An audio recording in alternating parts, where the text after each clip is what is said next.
अस्सलाम वालेकुम, मैं हूं डॉक्टर उमैर और आज हम जिस गाड़ी का रिव्यू लाए हैं वो है चंगान ऑल्सविन 1.5 DCT कम्फर्ट। बेसिकली इस गाड़ी में तीन वेरिएंट्स आते हैं। एक इसका मैनुअल ट्रांसमिशन आता है जो कि 1.4 लीटर है, और एक मिडिल वेरिएंट आता है जो कि 1.5 DCT कम्फर्ट ये वाला वर्जन है, और एक 1.5 लीटर लूमियर वर्जन आता है।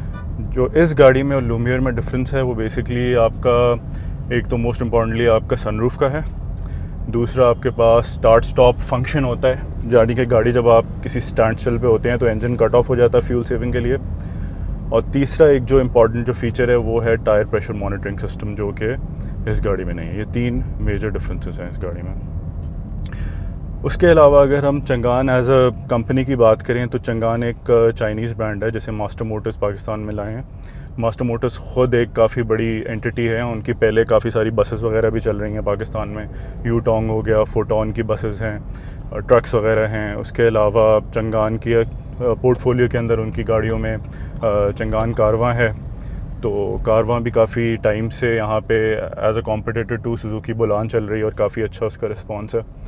चंगान ग्लोबली जो है, अगर हम चाइना की बात करें तो चाइना में ये 4th लार्जेस्ट मैन्युफैक्चरर है, और ये स्टेट ओन्ड ब्रांड है। बेसिकली जो आपका चाइना की जो गवर्नमेंट है उसका ओन्ड ब्रांड है, और पिछले 10 सालों में इसने एक बहुत एक्सपोनेंशियल जिसे कहते हैं ग्रोथ की है। और इनके पोर्टफोलियो में अब SUVs भी हैं, काफ़ी सारी गाड़ियाँ भी हैं। और चंगान का डेली की जो सेल्स मैं पढ़ रहा था वो तकरीबन 8,000 गाड़ियाँ डेली सेल कर रहे हैं। तो अब तक ये 22 लाख गाड़ी जो है वो बेच चुके हैं। ओवरऑल शुरू में ये सिर्फ जो है चाइना में अपनी गाड़ियाँ बेच रहे थे, अब ये थोड़ा एक्सपैंड कर रहे हैं और अब ये ग्लोबली जो है राइट हैंड मार्केट को भी टारगेट कर रहे हैं। तो ये गाड़ी मैंने जो है तकरीबन 1.5 महीना पहले ख़रीदी है।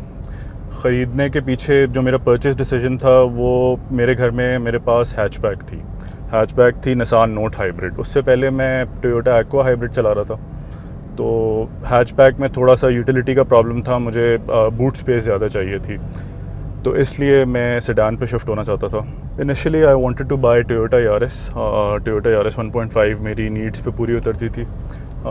बट फिर मैंने ये गाड़ी लॉन्च हुई थी तो इसका भी थोड़ा सा पता लगा। तो जब मैंने जाके इसको शोरूम पे देखा तो सबको, घर वालों को इसकी शेप काफ़ी ज़्यादा पसंद आई। फिर मैंने थोड़ी सी इसकी रिसर्च की, देन आई फाउंड आउट कि इसका एक ग्लोबल लॉन्च भी हुआ है। UAE वगैरह में, सऊदी अरब में ये गाड़ी लॉन्च हुई है, फ़िलीपींस में लॉन्च हुई है, और वहाँ पे इसका एक पॉजिटिव रिस्पांस आया है। इसका इंजन, ट्रांसमिशन, ये सारी चीज़ें काफ़ी अच्छी हैं। तो इसलिए फिर मैंने कहा थोड़ा सा रिस्क लेते हैं, क्योंकि वारंटी दे रही थी कंपनी 3 years और 100,000 किलोमीटर्स की। तो then I went for it. ये गाड़ी, ये वाला वेरिएंट वैसे इसकी प्राइस है 2450, जो कि पुरानी प्राइसेस थी। नई प्राइसेस मुझे एग्जैक्टली नहीं पता अभी, आई थिंक 50,000 कम हो गई हैं। 2450 थी और 50,000 जो था इसके ऊपर विद होल्डिंग टैक्स था। अब उस वक्त इस गाड़ी की बुकिंग बंद थी, तो मैंने वो काम किया जो नहीं करना चाहिए था। ऑन पे मैंने गाड़ी ली है 1,20,000 ऊपर दे के, तो 2620 की मैंने गाड़ी ली है, हालांकि उसकी प्राइस 25 थी उस वक्त। अगर आप इस गाड़ी की प्राइस पार्क व्हील्स पे देखना चाहते हैं तो इस पॉपअप बैनर पे क्लिक करके आप प्राइस पता कर सकते हैं। अच्छा, if you talk about the exterior, तो इस गाड़ी में जो सबसे बड़ा जो एक अट्रैक्टिव फीचर मुझे लगता है यहाँ जो इसका एक है वो इसका फ्रंट लुक है। फ्रंट लुक इसकी बहुत ही ज़्यादा खूबसूरत है। फ्रंट में आपको प्रोजेक्टर हेडलैम्प्स मिलते हैं, नीचे आपको बम्पर में इंटीग्रेटेड DRLs मिलती हैं जो कि LEDs हैं, और उसके अलावा जो इसकी जो ग्रिल का डिज़ाइन है वो बहुत ही खूबसूरत है। बटरफ्लाई विंग उसको डिज़ाइन कहते हैं। उसके अलावा जो इसकी हुड लाइंस हैं, इसमें 2 हुड लाइंस हैं जिसे कैरेक्टर लाइंस भी बोलते हैं, और वो एक V शेप जो चंगान का लोगो है उससे मिलती हैं। उसके अलावा अगर आप इस गाड़ी की साइड प्रोफाइल को चेक करें तो उसके अंदर डुअल वेस्ट लाइंस हैं। आपको आगे कैरेक्टर लाइन मिलेगी और उसके पीछे भी आपको एक कैरेक्टर लाइन मिलेगी, जो कि एक बहुत ही एग्रेसिव और स्पोर्टी लुक देती है आपको साइड से। अगर आप गाड़ी के पीछे आते हैं तो आपको एक बड़ी 2 हिस्सों में डिवाइडेड टेल लाइट आपको मिलेगी बूट और बैक फेंडर के साथ, और वो काफ़ी खूबसूरत है। बट उसमें जो मुझे कमी महसूस होती है कि as compare to Toyota Yaris इसके अंदर LED बैकलाइट नहीं है। जो टोयोटा यारिस में एक आपके पास LED बैकलाइट आती है, इसके अंदर हैलोजन लाइट आती है पीछे। अगर हम इस गाड़ी के इंटीरियर की बात करें तो सबसे पहले जब हम एंटर होते हैं गाड़ी के अंदर, तो आप जब डोर क्लोज़ करते हैं तो आपको इसकी क्वालिटी का पता लगता है कि डोर एक बहुत रीअश्योरिंग थर्ड के साथ अच्छी क्वालिटी की तरह आपको फील होता है बंद होता है। उसके बाद आप इंटीरियर के अंदर आते हैं तो आपको सबसे पहले इसके अंदर एक D shaped flat bottom steering wheel मिलेगा जो कि बहुत ही हाई क्वालिटी का है और आपको बहुत सॉफ्ट और अच्छी ग्रिप देता है। अगर हम इसके इंस्ट्रूमेंट क्लस्टर की बात करें तो आपको सबसे पहले यहाँ पे कौन से गियर में है गाड़ी वो पता लगता है, इस वक्त पार्किंग में है। उसके बाद आपको यहाँ पे पूरी गाड़ी बनी आ रही है जो आपको बताएगी कि कौन सा डोर आपका खुला हुआ है। तो फॉर एग्जांपल मैंने ड्राइवर डोर खोला तो ये आपको इंस्टेंटेनियसली बताएगी। इसमें बूट का और हुड का नहीं है बताती, मैंने देखा था। उसके साथ आपका सारा फ्यूल का आ रहा है। बीच में आपका एक एनालॉग जो है वो स्पीडोमीटर है। लेफ़्ट साइड के ऊपर आपको डिजिटल आरपीएम नज़र आ रहा है। तो 0.8 इस वक्त जो है ये आइडलिंग पोजीशन में एसी के साथ तो आपको नज़र आ रहा है 0.8 पे आरपीएम। नीचे आपको गाड़ी की एवरेज नज़र आ रही है जो कि इस वक्त 7.1 लीटर पर 100 किलोमीटर हो गई है। उसके साथ आप देख सकते हैं कि इसमें गाड़ी की हीट और कूल की गेज भी है जो कि आजकल की नई गाड़ियों में नहीं आती, जो कि बड़ी अच्छी बात है। तो ये सारा इसमें इन्फॉर्मेशन है। इन्फॉर्मेशन आप चेंज भी कर सकते हैं। ये जो एवरेज आ रही है उसके साथ आपका डिस्टेंस आ रहा है, एवरेज डिस्टेंस आ रहा है कि अभी और कितनी चलेगी गाड़ी इस टैंक के ऊपर। 40 लीटर्स का इसका टैंक है बाय द वे। और बाकी ये ट्रिप आ रहा है कि मैंने गाड़ी कितनी चला ली है, मैंने रीसेट किया था। तो इतने ज़्यादा आपके पास ऑप्शन नहीं है, बस इसमें एक ही ट्रिप का ऑप्शन है आपके पास। बहुत ही मोनोक्रोम सा मीटर है मेरे हिसाब से। गाड़ी की थीम यहाँ पे आप देख सकते हैं कि इसके अंदर ब्लू कोर, ये एक इंजन टेक्नोलॉजी है जिससे ये प्रमोट करते हैं। बाहर आपको इनके लोगोज भी ब्लू हैं, इंटीरियर भी ब्लू कलर का है। इसके अंदर काफ़ी पॉइंट्स इस तरह के हैं, तो अगर इंटीरियर में थोड़ा सा ये ब्लू टच दे दे तो मेरे हिसाब से काफ़ी अच्छा हो जाता। उसके अलावा अगर हम इसके सेंटर कंसोल पे आते हैं तो यहाँ पे आपको एक फ्लोटिंग LCD मिलेगी। फ्लोटिंग LCD 7 इंचेस की है, इतनी कोई इंट्रूसिव नहीं है, बड़ी डिसेंट लुकिंग है। इसको ह्यूमन मशीन इंटरफेस कहती है चंगान। इसमें कुछ ऑप्शंस हैं। सबसे पहले आपको रेडियो का ऑप्शन आ रहा है। रेडियो के बाद ये आवाज़ चल पड़ी है। उसके बाद आपके पास यहाँ ब्लूटूथ कनेक्टिविटी का ऑप्शन आता है। बड़ी सीमलेस सी कनेक्टिविटी है, बड़ी अच्छी है। यहाँ पे आप अपना नंबर डायल कर सकते हैं। ये मेरा फ़ोन कनेक्टेड है, सारे कॉन्टैक्ट्स आ जाते हैं, रिकॉर्ड आता है। उसके बाद आपके पास कॉन्टैक्ट्स आ गए, ब्लूटूथ की सिलेक्शन आप कर सकते हैं। पार्किंग में होनी चाहिए गाड़ी, फिर होगी। उसके अलावा मीडिया के अंदर अगर आप आते हैं तो ये आपका कोई USB हो गई या आपने कोई वीडियो प्ले करनी हो, जो कि रेकमेंडेड नहीं है बट आप कर सकते हैं। यहाँ पे इक्वलाइज़र की सेटिंग्स हैं आपके पास, ठीक है। उसके अलावा ये ड्राइविंग वीडियो का ऑन ऑफ का ऑप्शन है, तो मेरे ख्याल से इसे ऑफ़ कर देना चाहिए, ऑन भी नहीं रहना चाहिए। बैलेंस को आप आगे पीछे कर सकते हैं स्पीकर्स के। उसके अलावा आप सेटिंग्स में जाते हैं तो कुछ आपके पास ये लैंग्वेज की सेटिंग्स हैं। चाइना तो इसकी मेनलैंड चाइना की लैंग्वेज है इंग्लिश, और क्योंकि आपका मिडल ईस्ट में लॉन्च हुई है तो अरबिक भी आ रही है। साउंड जो है, ये जो आवाज़ आ रही है आपको, वो आप क्लोज़ और ओपन कर सकते हैं। टाइम फॉर्मेट को चेंज कर सकते हैं, ब्राइटनेस एडजस्ट कर सकते हैं।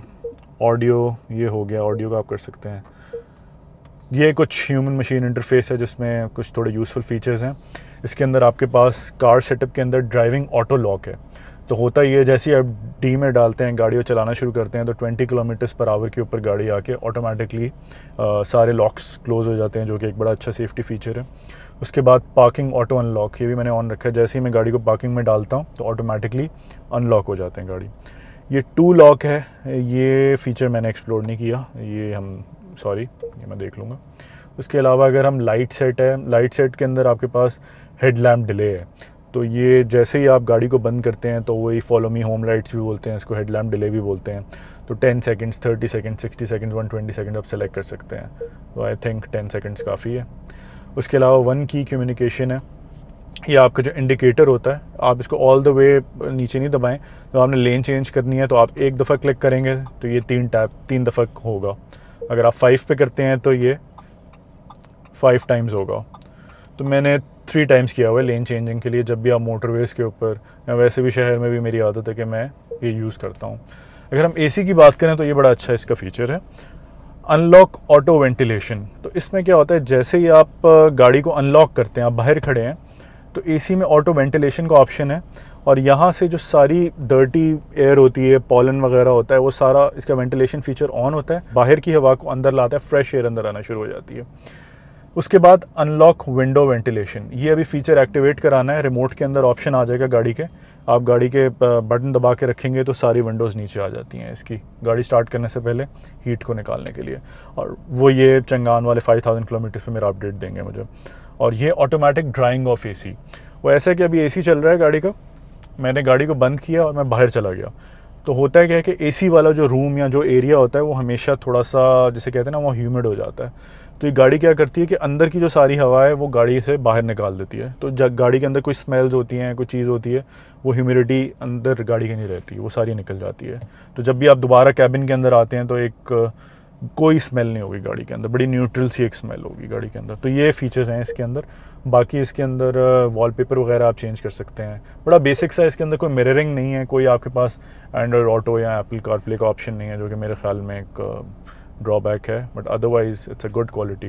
नीचे एक आप आते हैं तो आपको जो है ये बड़े अच्छी क्वालिटी के इसमें चंगान का आपको देखें लोगों की इंटीग्रेशन भी नज़र आएगी इनके अंदर ना। ये आपको ग्रिल्स हैं। उसके नीचे आप आते हैं तो आपको एक वॉल्यूम बटन नॉब मिलता है, ट्रैक को फॉरवर्ड कर सकते हैं, बैक कर सकते हैं, डिस्प्ले को चेंज कर सकते हैं। नीचे आपको डिजिटल एसी मिलता है। क्लाइमेट कंट्रोल यूनिट नहीं है, ये मैन्युअली आपको क्लाइमेट कंट्रोल करना होता है, मगर इसका जो सारे जो फीचर्स हैं वो आपको इसकी HMI, जो कि इसे ह्यूमन मशीन इंटरफेस बोलते हैं, उसके अंदर आपको नज़र आएंगे। यहाँ पे आप, मैं टेम्परेचर को कम ज़्यादा कर रहा हूँ, आप देख सकते हैं कि कर सकते हैं। यहाँ से मैं इसका फ़ैन स्पीड को कम ज़्यादा कर सकता हूँ, यहाँ पे भी डिस्प्ले आ रहा है इसका।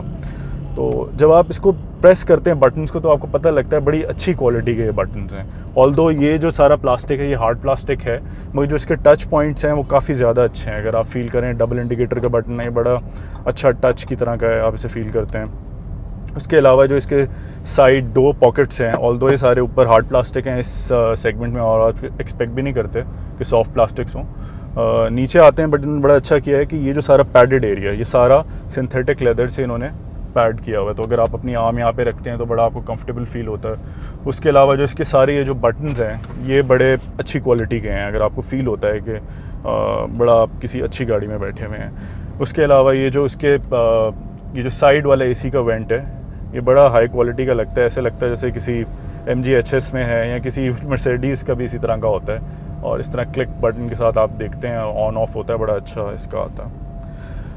उसके अलावा जो इसका सेंटर कंसोल के नीचे आप आते हैं तो स्पेस इतनी ज़्यादा सफिशिएंट नहीं है, इन्होंने नी रूम के लिए शायद जो है इसको छोटा रखा है, तो आप एक इसमें मीडियम साइज्ड फ़ोन भी नहीं रख सकते। 6.1 इंच का फ़ोन है, अभी इतना लार्ज भी नहीं है, बट ये भी पूरा नहीं आता, आपको इस तरह करके रखना पड़ता है। यहाँ पे आपके पास USB टाइप A एक सॉकेट मिलेगा, यहाँ पे आपको 12 वोल्ट का सॉकेट मिलेगा, अपना चार्जर आप 120 वाट्स तक मैक्सिमम जो है वो लगा सकते हैं, कुछ चार्ज कर सकते हैं। उसके बाद आपको सेंटर कंसोल जो है ये पैडेड लेदर से है, ये बड़ा अच्छा है, बड़ा टच आपकी अच्छा फील आती है, आपको बड़ी कंफर्टेबल फील आती है।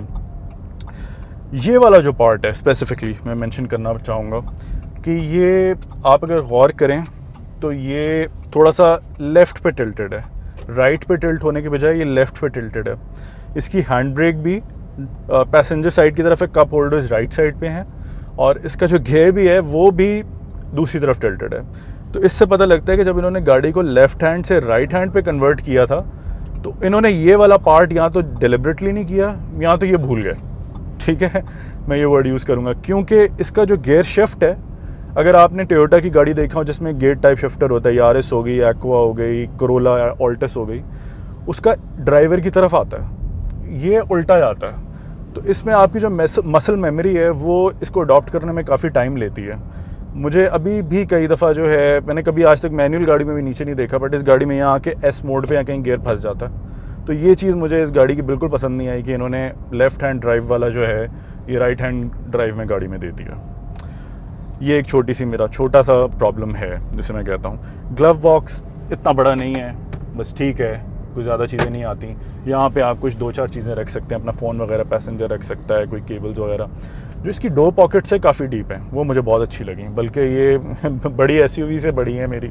उसके अंदर आप बड़ी बॉटल रख सकते हैं और अपनी बड़ी अच्छी फाइल्स वगैरह रख सकते हैं। इसका जो साइड डोर हैंडल है एनोडाइज्ड एल्यूमिनियम फिनिश में दिया हुआ है, ऑल्दो एल्यूमिनियम तो नहीं है बट एनोडाइज्ड है और बड़ा अच्छा है। यहाँ पे आप आते हैं तो आपके पास हेडलाइट एडजस्टर है, तो आप इसकी हैलोजन फ्रंट लाइट्स हैं उसको एडजस्ट कर सकते हैं, जो कि एक बहुत अच्छा ऑप्शन है। फॉग वगैरह हो, कोई लाइट का डिस्ट्रीब्यूशन का हो तो आप नीचे भी कर सकते हैं, ऊपर भी कर सकते हैं। साथ में आपको बूट ओपनर मिलता है जिसे इलेक्ट्रॉनिक बूट ओपनर बोलते हैं, और बड़ा ही टैक्टाइल फील है, हल्का सा आप टच करते हैं और बूट खुल जाती है, जो कि एक बहुत ही अच्छा आपको एक फील आती है। उसके अलावा साइड व्यू मिरर्स हैं, ये ऑटो रिट्रैक्टेबल नहीं है, एडजस्टेबल हैं। बड़ा अंदर करके दिया है, मेरे हिसाब से थोड़ा इधर देना चाहिए था गाड़ी चलाते हुए। एर्गोनॉमिक्स इतनी अच्छी नहीं है इसकी, थोड़ा अंदर करके है। उसके अलावा इस गाड़ी में सनरूफ नहीं है, तो इसका जो सारी जो मैप लाइट्स हैं वो एक ही लाइट है, बड़ी बस नॉर्मल सी लाइट है, कोई इतना अच्छा बटन भी नहीं है, नॉर्मल सा है। जो अच्छी चीज़ है इसके अंदर वो ये है कि डेडिकेटेड ब्लूटूथ माइक है, तो जब आप कॉल्स पे होते हैं तो जिससे आप बात कर रहे होते हैं उसको बड़ी अच्छी क्वालिटी आती है। आई वाज नॉट एक्सपेक्टिंग कि एक सो कॉल्ड चाइनीज़ गाड़ी के अंदर आपको इतनी अच्छी क्वालिटी मिलेगी, बट बहुत अच्छी वॉइस क्वालिटी बहुत अच्छी आती है इसके अंदर ना आपके पास। और वॉल्यूम कंट्रोल्स हैं इसके स्टीयरिंग व्हील के ऊपर, जो मैं बताना भूल गया हूँ। यहाँ पे आप म्यूट कर सकते हैं, यहाँ से आप कॉल जो है वो रिसीव कर सकते हैं, कॉल एंड कर सकते हैं, और यहाँ से आप अपना सारा जो है म्यूज़िक वगैरह जो है वो कंट्रोल कर सकते हैं। उसके अलावा हम अगर डिस्प्ले पे आएँ तो एक चीज़ मुझे ये भी थोड़ा सा बॉदर करती है कि इतना अच्छा स्टीयरिंग व्हील दिया है इन्होंने, बट इन्होंने जो ऑडोमीटर की रीडिंग्स के लिए एक फ्लिमजी सा बटन दे दिया है, तो आप यहाँ से चेंज करते हैं इसे आके। आपको ट्रिप दिखाता है कि आपने कितनी गाड़ी चलाई है, आपको एवरेज दिखा रहा होता है। इस वक्त मुझे 7.1 लीटर पर 100 किलोमीटर आ रही है एवरेज। उसके अलावा रेंज बता रहा होता है आपको कितनी रह गई है आपकी। तो ये 3-4 चीज़ों के लिए उन्होंने बटन यहाँ पे दे दिया। हालांकि इतना अच्छा खूबसूरत स्टीयरिंग व्हील का मैं कहता हूँ कि ज़ाया ही किया, एक बटन यहाँ पे दे देते।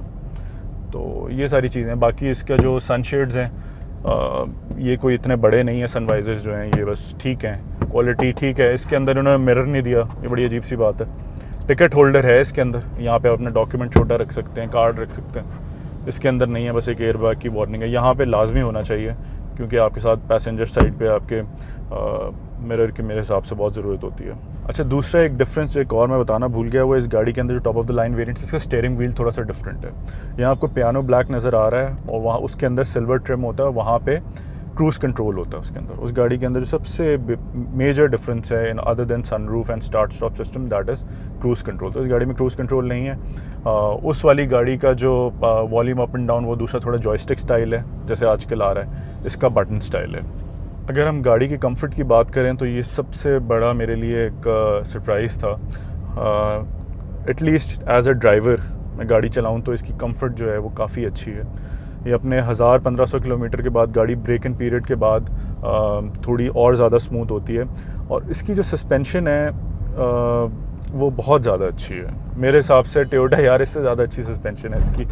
अगर आप किसी इसको खड्डे में डालते हैं तो अंदर इसके वाइब्रेशंस नहीं आती बिल्कुल भी गाड़ी में। बहुत अच्छी तरह सपल राइड है इस गाड़ी की, और जब आप इसको थोड़ा सा स्पीड में भी लेके जाते हैं तो ये गाड़ी बड़ी ग्राउंडेड फील देती है।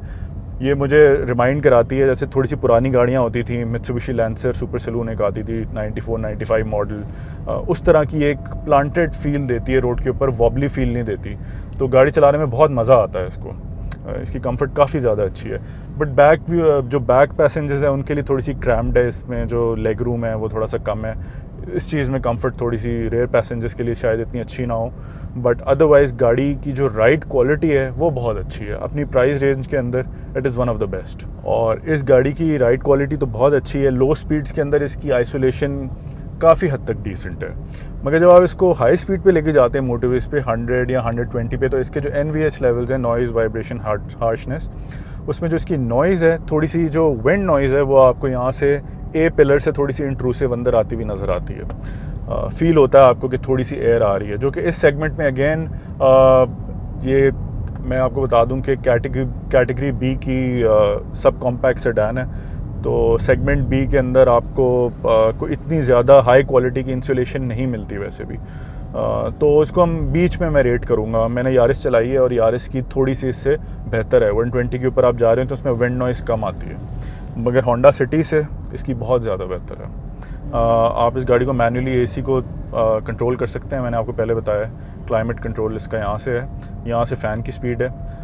और इस गाड़ी का AC लाहौर की 44 डिग्री सेल्सियस 45 डिग्री सेल्सियस पे भी एक बड़ी गाड़ी, फुल साइज़ गाड़ी के मुकाबले से चलता है और बहुत चिल करता है जब आप इसको चलाते हैं। तो it's very nice, 10 out of 10 for the AC। इस गाड़ी की जो बूट स्पेस है वो कंपनी एडवर्टाइज करती है 390 लीटर्स, और काफ़ी सफिशेंट बूट स्पेस है इस कैटेगरी में। बट होंडा सिटी की 510 लीटर्स है, और वो आज वाली सिटी की बात कर रहा हूँ जो अभी तक चल रही है 5th जनरेशन। 6 तो अभी बुकिंग्स लिए उन्होंने, 5th generation city largest in the class है, पीछे उसके 510 लीटर्स की बूट स्पेस है, बट इसमें 390 लीटर्स है। अगर आप जब प्रैक्टिकलिटी की बात करते हैं तो ऑलमोस्ट उतना ही इसके अंदर आता है, थोड़ी सी डेप्थ जो है इसकी कम है, और अदरवाइज़ इट्स वेरी गुड। अगर हम इस गाड़ी की इंजन और ट्रांसमिशन की बात करें तो इसके अंदर 1.5 litre DOHC DVVT blue core engine आता है। ब्लू कोर चंगान की इंजन टेक्नोलॉजी का नाम है, जिसे वो एडवर्टाइज़ करते हैं कि बहुत ही एक साइलेंट और फ्यूल एफिशिएंट इंजन है। और एक ये यूरो 5 इंजन है जो कि पाकिस्तान का पहला यूरो 5 इंजन है, जिसमें आपकी कार्बन डाइऑक्साइड की जो एमिशंस हैं तकरीबन 50% कम है as compare to conventional Euro 3 and Euro 4 engines. तो ये बहुत ही क्लीन इसकी एक कंबंशन है। उसके अलावा अगर इस इंजन की मैं बात करूं तो इसके ऊपर इतनी ज़्यादा चंगान का कोई लिटरेचर आपको नहीं मिलेगा अगर आप ऑनलाइन जाके रिसर्च करें, क्योंकि चाइना की गाड़ियों का अभी इतना ज़्यादा आपको डेटा अवेलेबल नहीं है। मगर अगर आप इसको क्लोजली स्टडी करें तो ये इंजन आपको सुजुकी के K सीरीज़ इंजन जो आते हैं, जैसे सुजुकी सियाज में आता था 1.4 लीटर, उसी के डिज़ाइन लैंग्वेज में मिलता है। और उसकी वजह ये भी हो सकती है कि चंगान का चाइना के अंदर जो कोलैबोरेशन था for the longest time Suzuki के साथ भी था और माजदा के साथ भी था। तो अगर आप इसके इंटीरियर को देखते हैं तो आपको लगता है कि आप किसी माजदा की गाड़ी में बैठे हैं। माजदा 3 का भी इसी तरह का इंटीरियर है, और एक्सटीरियर भी फॉर एग्जांपल जो इसका फ्रंट है वो माजदा का जो एक डिज़ाइन लैंग्वेज है उसको थोड़ा सा मिमिक करता है। तो बैक टू द इंजन जो है अभी तक बहुत अच्छी परफॉर्मेंस दे रहा है। इंजन की जो लो RPMs के ऊपर नॉइज़ है वो थोड़ा सा थ्रॉटल देते हैं तो आपको ऐसे फील होता है, थोड़ा एक ग्रंट आता है, जैसे ओल्ड स्कूल गाड़ियों में नहीं आता था कि एक आवाज़ आती है बड़ी अच्छी सी। उसके बाद ये अपना 2000 RPM के बाद जो है अपना टॉर्क लेता है और बड़ा अच्छा रिस्पॉन्स आता है इसका। उसका रीज़न ये है कि गाड़ी कपल्ड है with a dual clutch transmission, जिसे हम DCT भी बोलते हैं, DCT ऑटोमेटिक्स बोलते हैं इनको। ऑल्दो इसका जो फंक्शनिंग होती है DCT की as compare to a conventional automatic transmission, वो इस तरह होती है कि डुअल क्लच ट्रांसमिशन में 2 क्लच होते हैं। समझे आप 2 ट्रांसमिशन होती हैं, 2 क्लच होते हैं, एक इवन गेयर्स को इंगेज करके रखता है और एक ऑड गेयर्स को इंगेज करके रखता है। तो जैसे ही आप अपना ब्रेक से पेडल उठाते हैं तो पहला वाला जो गियर है, पहले वाला क्लच डिसंगेज होता है और गाड़ी आगे चलना शुरू होती है।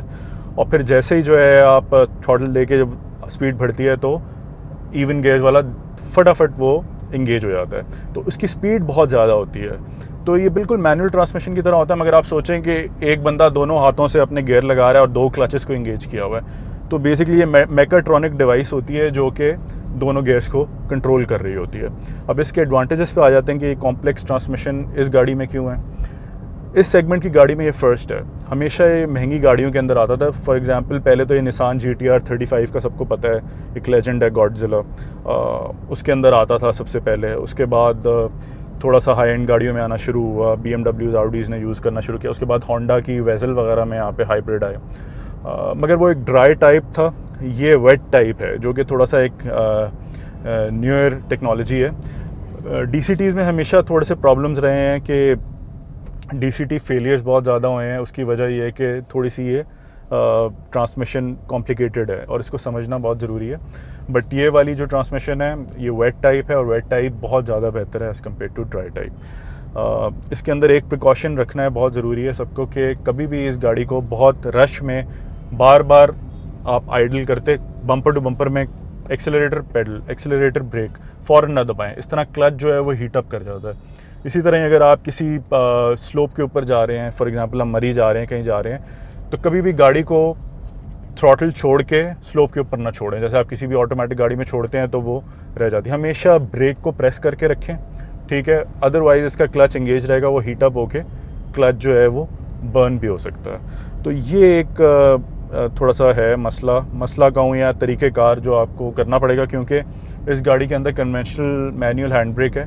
जो महंगी गाड़ियाँ या जोड़ी ऊपर की सेगमेंट की गाड़ियाँ उनमें ऑटो होल्ड होता है, तो जैसे ही आप एक्सेलरेटर छोड़ते हैं उसके अंदर वो ऑटो होल्ड को एंगेज कर लेता है और क्लच जो है वो डिसएंगेज हो जाता है। तो इस गाड़ी के अंदर ये ख्याल रखना पड़ेगा कि जब आप किसी स्लोप के ऊपर होंगे तो आपने या तो ब्रेक दबा के रखनी है या गाड़ी को न्यूट्रल करके रखना है। तो अदरवाइज़ ये गाड़ी जो है इन दोनों चीज़ों का कॉम्बिनेशन बहुत अच्छा है। इनिशियली आपको थोड़ी सी जर्की फील हो सकती है, शुरू के 1000-2000 किलोमीटर वैसे भी थोड़ी रफ़ है ये गाड़ी, तो जैसे ये थोड़ा इसका ब्रेक इन पीरियड निकलता है तो ये बड़ी स्मूथ हो जाती है। But compare to conventional automatic transmission या CVT आपको फील होगा कि थोड़ा सा जर्क लेती है, और ये कैरेक्टर होता है सारे डीसी ट्रांसमिशन का। आप MGHS को ले लें, प्रोटॉन X70 को ले लें, किसी भी इन गाड़ियों को ले लें जिनके अंदर डुअल क्लच ट्रांसमिशन हैं, तो इनमें थोड़ा सा आपको as compare to conventional automatics आपको जर्क फील होगा। जैसे ये मोमेंटम लेती है उसके बाद इसकी शिफ्टिंग बड़ी सीमलेस हो जाती है और गाड़ी बहुत क्विकली गियर शिफ्ट करती है। इसके अंदर नॉर्मल ड्राइव मोड के अलावा स्पोर्ट मोड भी है जो कि आप राइट साइड पे करके इंगेज कर सकते हैं, और इसके अंदर 5 स्पीड मैनुअली आप कंट्रोल कर सकते हैं। ऊपर करेंगे आप शिफ्ट होगा, नीचे करेंगे तो डाउन शिफ्ट होगा, और इस मोड के अंदर बहुत ही अच्छा आपको रिस्पॉन्स मिलता है। और जो गाड़ी का जो स्टीयरिंग है वो इसको बोलते हैं सुपर इलेक्ट्रॉनिक पावर स्टीयरिंग। जैसे स्पोर्ट मोड में जाता है बहुत ज़्यादा इसकी फीडबैक आ जाती है, बहुत हार्ड हो जाता है। अदरवाइज इसका पावर स्टीयरिंग बटरी स्मूथ है, बहुत ज़्यादा स्मूथ इसका पावर स्टीयरिंग है। अगर हम इस गाड़ी की परफॉर्मेंस की बात करें तो डुअल क्लच होने की वजह से इसकी जो एक्सेलरेशन है वो बहुत अच्छी है। वैसे अगर आप नॉर्मल ड्राइव मोड में होते हैं तो थोड़ा सा आपको DCT लैग फील होता है जो कि एसोसिएटेड होता है हमेशा डुअल क्लच ट्रांसमिशन के साथ। S मोड के अंदर इसकी काफ़ी अच्छी है, और जैसे गाड़ी मोमेंटम पकड़ती है तो बहुत सीमलेस शिफ्टिंग करके भागती है, और इसका काफ़ी अच्छा है 0 to 100 कोई मेरा ख्याल है कोई 11 सेकंड्स प्लस माइनस इस तरह कुछ है इसका, मैंने एग्जैक्टली टाइम नहीं किया। अगर हम इस गाड़ी की हैंडलिंग की बात करें तो नॉर्मल सिटी ड्राइविंग में तो इसकी बहुत अच्छी हैंडलिंग है। आप इसको अभी जैसे मैं टर्न कर रहा हूँ तो बहुत अच्छा फीडबैक आता है, स्टीयरिंग बहुत ज़्यादा सॉफ्ट है, बहुत मज़े का है। अगर आप इस गाड़ी को 120 प्लस लेके चले आते हैं तो वहाँ पे जाके इसकी थोड़ी सी लिमिटेशन है, क्योंकि इस सेगमेंट की गाड़ी है तो बहुत ज़्यादा आप इसको कोई परफॉर्मेंस हैंडलिंग ना समझें। तो नॉर्मल सिटी ड्राइविंग में इसकी अच्छी है, कंफर्ट ओरिएंटेड गाड़ी है, और नॉर्मल स्पीड्स के अंदर जो है ये कॉर्नर्स बहुत अच्छे लेती है, बट हाई स्पीड कॉर्नरिंग मैं इसमें रेकमेंड नहीं करूँगा आपको। और इस गाड़ी की अगर हम ब्रेकिंग की बात करें तो ब्रेकिंग बहुत ज़्यादा अच्छी है। I really love the braking, इसका ब्रेक रिस्पॉन्स बहुत अच्छा है। इसकी जो ब्रेक है वो इसके अंदर ABS है, इलेक्ट्रॉनिक ब्रेक डिस्ट्रीब्यूशन है, मगर इस गाड़ी में ट्रैक्शन कंट्रोल नहीं है। ABS प्लस EBD है, और बड़ी शार्प ब्रेक्स हैं इस गाड़ी की। और इस गाड़ी में कुछ 1-2 चीज़ें अगर आप कंपेयर करें प्रोटॉन सागा से उनसे, तो इसमें एक तो ट्रैक्शन कंट्रोल नहीं है, दूसरा इसके अंदर हिल स्टार्ट असिस्ट नहीं है। अगर हम इस गाड़ी की फ्यूल एवरेज की बात करें तो इस वक्त आप देख सकते हैं कि मुझे 6.9 लीटर्स पर 100 किलोमीटर्स दे रही है, और ये टैंक की 98 किलोमीटर्स की एवरेज है। ठीक है, ये इंस्टेंटेनियस नहीं है, ये कंबाइंड एवरेज है। और जो मैंने रियल वर्ल्ड में इस गाड़ी में अभी मैं 4 टैंक्स तकरीबन 2000 में 500 किलोमीटर की गाड़ी चला सकूँ, और इसमें मुझे गाड़ी आराम से मुझे मेरी ड्राइविंग में 13 प्लस दे रही है, जो कि एक बहुत ही अच्छी एवरेज है मेरी नज़र में इतनी कंजेस्टेड ट्रैफिक में। उसकी वजह यही है कि आपके ड्राइविंग स्टाइल पर डिपेंड करता है। अगर आप एंथुसियास्टिक ड्राइवर हैं तो आप DCT से पूरी फ्यूल एवरेज ख़राब भी कर सकते हैं, मगर अगर आप अच्छे ड्राइवर हैं तो ये गाड़ी आपको 13 प्लस देगी। हाईवे की अभी माइलेज नहीं कह सकते क्योंकि मैं इसे हाईवे पे नहीं लेके गया, बट लोगों का क्लेम है, कुछ लोग लेके गए हैं जो कि 16-17 कह रहे हैं कि विद AC और लोडेड ये गाड़ी दे देती है, जो कि मेरे ख्याल में एक नेचुरली एस्पिरेटेड 1.5 लीटर इंजन के हिसाब से बहुत अच्छी एवरेज है। अगर मैं इस गाड़ी के ड्रॉबैक्स की बात करूं तो क्योंकि मैं JDM से इसके ऊपर आया हूं, टोयोटा एक्वा और निसान नोट, तो ऑब्वियसली उनमें काफ़ी आपके पास चीज़ें होती हैं। सबसे पहले ये तो कि उसके अंदर हाइब्रिड इंजन होता है, तो ऑब्वियसली वो अब इस प्राइस सेगमेंट में आपको हाइब्रिड तो नहीं मिलेगा। उसके अलावा उनके अंदर इसमें बैक पार्किंग सेंसर्स हैं, अगर इसमें फ्रंट पार्किंग सेंसर्स दे देते तो अच्छी बात थी, अगर पार्किंग सेंसर्स दे ही रहे थे तो। दूसरा ये है कि रिट्रैक्टेबल मिरर अगर होता तो अच्छा होता। और इसकी जो की है वैसे वो जैक नाइफ की है, मगर पुश स्टार्ट नहीं है, तो पुश स्टार्ट मुझे काफ़ी एक चीज़ है जो कि मैं मिस करता हूँ। और एक और चीज़ वो ये है कि कीलेस एंट्री तो है मगर स्मार्ट एंट्री नहीं है, तो स्मार्ट एंट्री मेरे हिसाब से वो एक फ़ीचर है। बट अगेन जितने पैसों में आपको ये गाड़ी मिल रही है, ये फ़ीचर्स एक्सपेक्ट करना भी थोड़ा सा अनरियलिस्टिक हो जाता है। अगर हम इस गाड़ी की प्रॉब्लम्स की बात करें तो इसमें काफ़ी सारी प्रॉब्लम्स हैं छोटी मोटी, जो कि कंपनी को रिजॉल्व करने की ज़रूरत है। फॉर एग्ज़ाम्पल मेरी गाड़ी में जो सबसे पहली प्रॉब्लम मुझे फ़ील हुई वो ये था कि मैं 120 पे जा रहा था रिंग रोड के ऊपर, तो मुझे थोड़ा सा वॉबल फील हुआ। मैंने गाड़ी रोक के देखा कि शायद कोई प्रॉब्लम तो नहीं है एयर में, तो मैंने टायर्स मोड़े तो चारों टायर्स जो थे इसके डैमेज थे। डैमेज इन अ सेंस के कोई ट्रांसपोर्टेशन के दौरान ऐसे लग रहा था कि वायर्स जो हैं वो इसको गाड़ी को रोकने के लिए कोई हीट डैमेज इस गाड़ी में है, जो टायर्स उन्होंने ख़राब कर दिए। और फिर बाद में मुझे पता लगा, एक एल्सफिन का ग्रुप बना हुआ व्हाट्सएप, कि वहाँ पे इस बैच की, क्योंकि पहले बैच की गाड़ी है, तो इसके अंदर मोस्टली सबके टायर्स ही ख़राब हैं। तो एक तो मुझे टायर क्वालिटी पे काफ़ी ज़्यादा रिजर्वेशन थी, तो मैंने खैर इसका क्लेम लिया है, और जो आपका चंगान सिटी सेल्स यहाँ लाहौर में है उन्होंने काफ़ी अच्छा रिस्पांस दिया है, और उन्हें क्लेम लेके मुझे प्रॉमिस किया है कि मुझे ईद से पहले जो हैं वो नए टायर्स मिल जाएंगे। तो लेट्स सी, मैं आपको अपडेट दूंगा। उसके अलावा जो ओनर्स और प्रॉब्लम्स देते हैं, सबसे ज़्यादा इसकी पेंट क्वालिटी इश्यूज़ हैं। मेरी गाड़ी में कोई सच कोई इतना प्रॉब्लम नहीं है। एक लेफ़्ट साइड पे मुझे लगा है कि थोड़ी सी पेंट करेक्शन की ज़रूरत है, तो चंगान को चाहिए कि इस चीज़ के ऊपर गौर करें। छोटे मोटे इंटीरियर के अंदर इश्यूज़ हैं, जैसे मैंने एक चीज़ नोट की, मेरी नई गाड़ी है बट ये सिल्वर वाली ट्रिम पे देखें, ये मार्क है एक, आपको नज़र आ रहा है। अभी तक मैंने क्लेम नहीं किया बट ये होना नहीं चाहिए था। उसके अलावा ये जो साइड डोर है पैसेंजर साइड का, इसके अंदर बिल्कुल स्मूथ नहीं है, एक साइड पे थोड़ा सा ये उठा हुआ है। मुझे याद है मैंने 2009 में होंडा सिटी ली थी, ये वाली जो 5th जनरेशन है, तो उसमें भी इस तरह का प्रॉब्लम था। तो होंडा ने ये पैनल चेंज करने से इनकार कर दिया था। कराची साउथ, होंडा साउथ था वहाँ पे, तो उन्होंने इनकार कर दिया था। तो आई होप कि अगर मैं दिखाऊं तो इसके बारे में कुछ करेंगे। तो ये छोटे मोटे क्वालिटी कंट्रोल इश्यूज़ हैं। पार्किंग सेंसर्स में पेंट क्वालिटी कुछ लोगों की ख़राब है, इसकी भी मीडियोकर है। तो अगर ये अपनी सारी चीज़ें इंप्रूव कर लें तो ओवरऑल पैकेज गाड़ी अच्छा है, मतलब इसकी सस्पेंशन अच्छी है, इसका अभी तक इंजन भी अच्छा है, ट्रांसमिशन भी अच्छी लग रही है। ये तो टाइम ही बताएगा, कंपनी आपको 3 साल की वारंटी दे रही है, 1 लाख किलोमीटर या 3 ईयर्स, तो ये तो टाइम ही बताएगा कितनी रिलायबल है। बट ये छोटे मोटे इश्यूज़ जो हैं इसको रिजॉल्व कर लें तो काफ़ी अच्छा होगा। अगर हम इस गाड़ी के सर्विस इंटरवल्स की बात करें तो जैसे पाकिस्तान में सारी गाड़ियों का होता है, एवरी 5000 है इसका। मेरी फ़र्स्ट 1000 किलोमीटर्स की हुई थी जो कि फ्री ऑफ कॉस्ट होती है, उसके अंदर आपको एक फ्री कार वॉश मिलता है। अब नेक्स्ट जो है वो 5000 किलोमीटर्स के ऊपर है। इसकी अभी कॉस्ट जो है अकाउंट से जब जाऊंगा तो मुझे पता लगेगा। उसके अलावा इसके जो पार्ट्स की अवेलेबिलिटी है वो अकॉर्डिंग टू डीलर, उनके पास सारे पार्ट्स जो हैं एटलीस्ट बॉडी पार्ट्स तो रेडीली अवेलेबल हैं। और उसकी प्राइस मैंने थोड़ी सी चेक की थी, तो प्राइस फ्रंट हेडलाइट्स की जो मुझे कोट की गई थी वो 57,000 थी, 47 से 57,000 के बीच में थी। और जो बैक लाइट है वो भी ऑलमोस्ट इतनी थी। तो कोई बहुत ज़्यादा सस्ते पार्ट्स नहीं हैं इसके, बट ये है कि अवेलेबल हैं। अवेलेबल होना सबसे ज़्यादा इंपॉर्टेंट है। उसके बाद ग्रेजुअली अपनी प्राइस ये डिक्रीज़ कर सकते हैं टाइम के साथ साथ। तो आप अपनी गाड़ी की इंश्योरेंस ज़रूर करवाएं। इस पॉपअप बैनर पर क्लिक करें और आपको पार्क व्हील्स की वेबसाइट के ऊपर जो है मल्टीपल वेंडर्स हैं जो कि इंश्योरेंस की अपनी सर्विसेज प्रोवाइड कर रहे हैं। तो अपनी मर्ज़ी की रेट्स के ऊपर, अपनी कन्वीनियंस के ऊपर आप अपनी इंश्योरेंस करवाएं गाड़ी की। अगर हम चंगान की रिलायबिलिटी की बात करें, स्पेसिफिकली इंजन की, तो लोगों को काफ़ी कंसर्न्स होते हैं। बट लेटली अभी इनका एक वर्ल्ड रिकॉर्ड सेट किया है चंगान ने। अपने 1.5 लीटर टर्बो चार्ज इंजन है इनका, जो कि इन्होंने 249 आवर्स कंटिन्यूसली 5700 RPM के ऊपर चलाया है, जो कि गिनेस वर्ल्ड बुक रिकॉर्ड में आया है। ये कोई भी इंजन जो है इतनी देर तक नहीं चला और फ्लॉलेसली इंजन चला है बग़ैर किसी फेलियर के। तो एक टेस्टमेंट है कि मतलब इनकी जो इंजन की क्वालिटी है या गाड़ी की जो क्वालिटी है वो अच्छी होगी। और इनकी अब काफ़ी ज़्यादा गाड़ियाँ आ रही हैं। ये 1.5T जो इंजन है ये इनका चंगान यूनिटी जो कि लॉन्च करने का सोच रहे हैं उसके अंदर ही आएगा। तो ये बड़ा रीअश्योरिंग है कि इनका जो इंजन है वो काफ़ी रिलायबल लग रहा है। इस गाड़ी के अगर हम सेफ्टी फ़ीचर्स की बात करें तो इसके अंदर डुअल एयर बैग्स आते हैं, front driver and passenger side. उसके अलावा इसमें एंटी लॉक ब्रेकिंग सिस्टम है और इलेक्ट्रॉनिक ब्रेक डिस्ट्रीब्यूशन भी है इसके अंदर।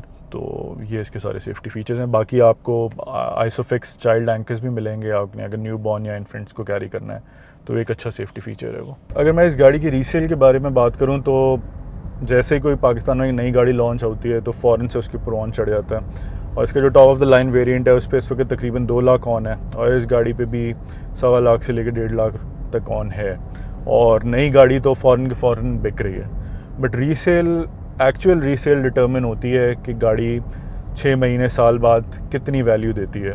और मेरे ख़्याल में अभी चाइनीज़ ब्रांड को अपना नाम बनाने में थोड़ा सा टाइम लगेगा, जैसे कि हर इंडस्ट्री को लगा है। सेल फ़ोन इंडस्ट्री में चाइना ने डोमिनेट किया है और बाकी भी बहुत सारी इंडस्ट्रीज़ हैं, बट उसमें हमेशा टाइम लगा है लोगों की एक्सेप्टेंस आने में। तो मेरे ख़्याल में इसकी जो रीसेल है वो अभी टोयोटा यारिस या होंडा सिटी के कंपेरेबल नहीं होगी। यूज्ड कार में ब्रांड न्यू बिक जाएगी बट यूज्ड में कोई इतनी ज़्यादा अच्छी नहीं होगी। इसलिए अगर आप फ़ॉरेन गाड़ी लेते हैं और कहते हैं कि मैं 5,000 चला के बेच दूँ, 10,000 चला के बेच दूँ, तो आई डाउट कि बहुत अच्छी है आपको वैल्यू देगी। बट अगेन कस्टमर्स ने हमने इसकी रीसेल बनानी है। तो अगर कंपनी अच्छी सपोर्ट देगी, अपने ये जो वारंटी क्लेम्स हैं, छोटे मोटे प्रॉब्लम्स को सही कर लेगी, तो आई एम श्योर कि इस गाड़ी की रीसेल अच्छी हो जाएगी। ये मैं गाड़ी उन लोगों के लिए रेकमेंड करूँगा जिनका बजट है 2.5 मिलियन। 2.5 मिलियन के बजट के अंदर आपको इस वक्त top of the line Honda city 1.5 भी नहीं मिलती, ना टोयोटा यारिस आपको मिलती है, जो कि दोनों बी सेगमेंट सेडान्स हैं जो इसकी कैटेगरी में आती है। आपको A segment sedan proton saga मिलती है जो कि इससे 2 लाख चीपर है, और वो गाड़ी भी नो डाउट बहुत ज़्यादा अच्छी है। बट ये है कि ये गाड़ी की अपनी कैटेगरी है, इन दोनों के बीच में फॉल करती है। ये थोड़ी सी ज़रा ज़्यादा मॉडर्न है, मैं उनके लिए रेकमेंड करूँगा। एक तो यंग लोगों के लिए एक तो ये गाड़ी बहुत अच्छी है, कोई ऑफिस गोइंग बंदा है, बड़ी रिस्पेक्टेबल एक तो इसकी लुक है, और जो चीज़ आपको दिखने में अच्छी लगती है obviously you feel good about it. दूसरा ये कि स्मॉल फैमिलीज़ के लिए ये गाड़ी बहुत अच्छी है, क्योंकि पीछे वाली स्पेस थोड़ी सी कॉम्प्रोमाइज़ है as compare to Honda City अगर हम बात करें, और टोयोटा यारिस से भी थोड़ी छोटी है। प्रोटॉन सागा का आई कांट से, क्योंकि मैं उसके पीछे अभी बैठ के नहीं देखा, बट अदरवाइज़ मैं स्मॉल फैमिलीज़ के लिए गाड़ी रेकमेंड करूँगा, क्योंकि गाड़ी जो है एक तो वारंटी आपको अच्छी मिलती है, फ्यूल कंजम्पशन अच्छी है, और ओवरऑल लुक भी इसकी बहुत अच्छी है। अगर इस गाड़ी को मैं आउट ऑफ 10 पॉइंट्स देना चाहूँ तो एक बड़ा रैंडम सा स्केल है, कोई इसमें कोई हार्ड एंड फास्ट रूल नहीं है, तो मैं इस गाड़ी को 7 आउट ऑफ 10 दूँगा, जो कि एक रिस्पेक्टेबल नंबर है काफ़ी। अगर बिल्ड क्वालिटी इश्यूज़ नहीं होते तो ये 7.5 तक मैं दे देता इस गाड़ी को। सो आई होप व्यूअर्स आपको ये रिव्यू काफ़ी यूज़फुल होगा अपने बाइंग डिसीजन में, और अगर आपने इस गाड़ी की ऑन रोड प्राइस और इसकी रजिस्ट्रेशन कॉस्ट को डिटर्मिन करना है तो आप पार्क व्हील्स के इस बैनर पर क्लिक करें और parkwheels.com पे जाके इसकी सारी इन्फॉर्मेशन ले लें। Thank you. क्या आप गाड़ी बेचना चाहते हैं बगैर किसी परेशानी के? parkwheels.com लाया sell it for me service. हमारी माहिर टीम आपके डोर स्टेप पे आपकी गाड़ी की मुकम्मल तफसीलात और फोटोज हासिल करके parkwheels.com पे प्रोफेशनल एड पोस्ट करेगी, जिसे लाखों खरीदारों के सामने भरपूर तरीके से नुमाया किया जाएगा। और सिर्फ यही नहीं, खरीदारों की कॉल्स, ऑफर्स, विजिट्स और उनसे नेगोशिएशन से लेके पेमेंट ट्रांसफर तक की तमाम जिम्मेदारी हमारी टीम पूरी करेगी। तो इंतजार किस चीज का है? बस parkwheels.com विजिट करके sell it for me service को सिलेक्ट करें और गाड़ी बेचने की फिक्र से हो जाएं आजाद। गाड़ी की डील्स ओनली ऑन